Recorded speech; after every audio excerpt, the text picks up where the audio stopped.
Salut fidèles téléspectateurs, nous visitons une fois de plus le monde des homonymes. Aujourd'hui, nous parlons de deux homonymes, leur et leur. Il s'agit de leur qui s'écrit avec L-E-U-R et qui peut prendre S, c'est-à-dire leur qui est un déterminant possessif. Il se place toujours devant un nom masculin ou féminin, singulier ou pluriel. Il reçoit le nombre de ce nom, leur au singulier sans S et leur au pluriel avec S. Exemple, on aura « range leur crayon ». Ici, leur prendra S parce qu'il accompagne le nom crayon. Range leur chambre. Ici, chambre étant au singulier, leur se mettra au singulier. Respecte leur dernière volonté. Ici, dernière volonté au pluriel, alors leur se mettra au pluriel. Pourquoi? Parce qu'il accompagne le nom. C'est le rôle des déterminants. Ce leur au singulier, on peut le remplacer par son, sa ou, quand il prend S, avec c'est. Exemple, leur train avait du retard. En remplaçant, on aura son train avait du retard.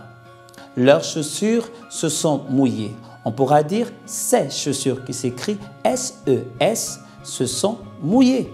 Voyez bien qu'à chaque fois, le déterminant accompagne le nom. Alors, leur L-U-R-S, qui est un pronom personnel à la troisième personne du pluriel. Il ne prend jamais de S, c'est-à-dire il reste invariable. Il se place toujours devant un verbe. Et souvent, on a la fâcheuse habitude de vouloir l'accorder. Mais dès que l'heure est devant un verbe, chers téléspectateurs, ne l'accordez pas. Exemple, tu ne leur pardonnes pas. Ici, l'heure est placée devant un verbe, alors je ne vais pas ici accorder l'heure. Dans les phrases de type impératif, il est placé après le verbe et on met un trait d'union entre le verbe et l'heure, c'est-à-dire entre le verbe et le pronom personnel.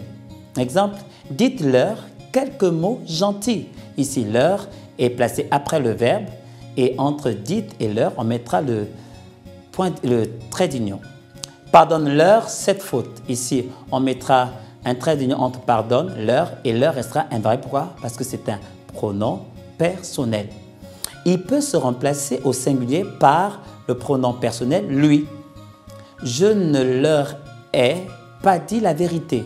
On peut dire je ne lui ai pas dit la vérité. Alors si je peux faire ce remplacement, alors il s'agit de leur qui est pronom personnel, c'est-à-dire celui qui ne s'accorde jamais.